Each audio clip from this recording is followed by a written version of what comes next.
This is kind of hard to understand, but sometimes you can try so hard at something. Sometimes you can be so prepared and still fail. And with every time you fail, it's painful. It causes sadness. Understand, my friend, is that you're supposed to fail. You're supposed to fail because failure is the stepping stone to success. It's not just cliche, because failure is an experience that lends to wisdom that ultimately makes you a stronger version of yourself. Self-love, rebuilding self, seeing to it that you spend enough personal and alone time to seek higher levels of self. What is the next level of you? Remember, whenever one door closes, there is another door waiting for you. Don't second guess yourself, and don't be so afraid of failing that you create excuses instead of producing results. Every day, you have another opportunity to be and do what you were meant to do on this earth. This decision you're making right now will determine your outcome of your tomorrow. We don't have control over yesterday, but this decision that you're making right now will push you, will purge you, will drive you to have that fire down inside. There's never been a point, anytime, and there never will be, where everything is perfect. Okay? No such thing. Because life is a possibility. Because it's a possibility, it cannot be perfect. Doesn't matter what we do, there's still something more to do. The possibilities when you do this, although unknown, are endless. But one thing is for certain, if you don't push yourself, nothing in your life will change. If you want a thing bad enough to go out and fight for it, to work day and night for it, to give up your time, your peace, and your sleep for it, if all that you dream and scheme is about it, and life seems useless and worthless without it, and if you gladly sweat for it and fret for it and plan for it, and lose all your terror of the opposition for it. Human being, you got unlimited potential. You can put effort on you, and by concentrating on you and developing you, you can transform your life wherever you are right now. There has to be something so deep in you that drives you. So what really does it for me is I know what we're capable of. And I know that most human beings aren't willing to go where I am. And that's a very, very dangerous thing. I'm not saying I'm better than anybody else. Everybody has this talent. It's not a talent. It's just realizing that we stop way short of our true potential. So through my life, I realize these things. And I know what gives me through it is I know that most people who are blessed with so much talent, great parents, great upbringing, didn't come from where I come from. They're gonna quit before me. Having all the tools that they have, they didn't have the ability to examine themselves. When you have everything so nice in life, it's great to have a great life. But what happens is you don't self-examine. You don't do a live autopsy. When you have a f***ed up life, it almost forces you to do a live autopsy.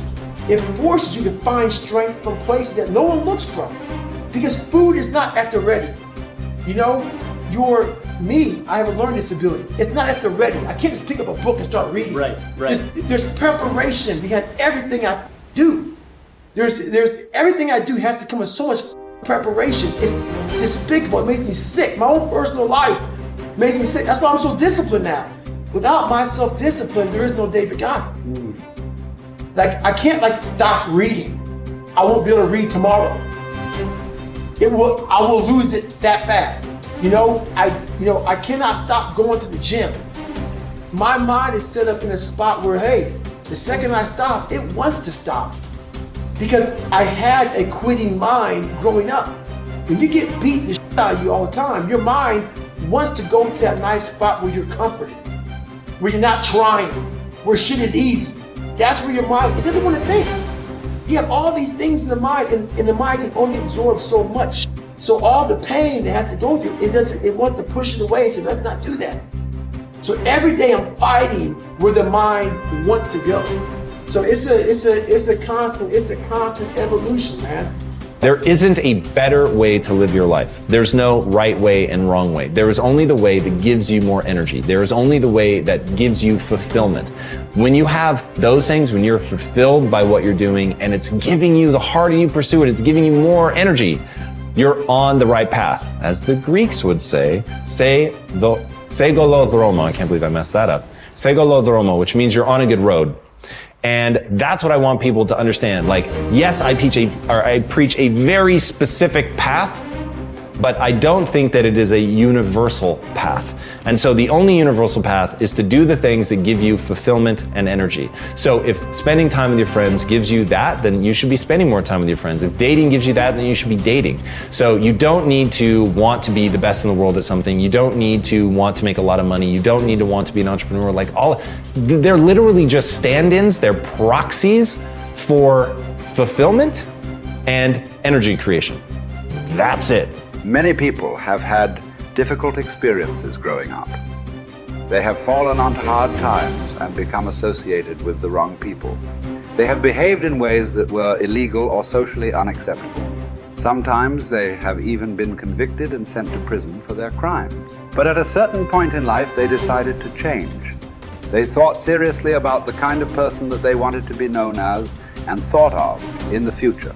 They decided to change their lives by changing the values that they live by. By making these decisions and sticking to them, they changed their lives. And what others have done, you can do as well. Remember, it doesn't matter where you're coming from. All that really matters is where you're going. If you were an outstanding person in every respect, how would you behave toward others?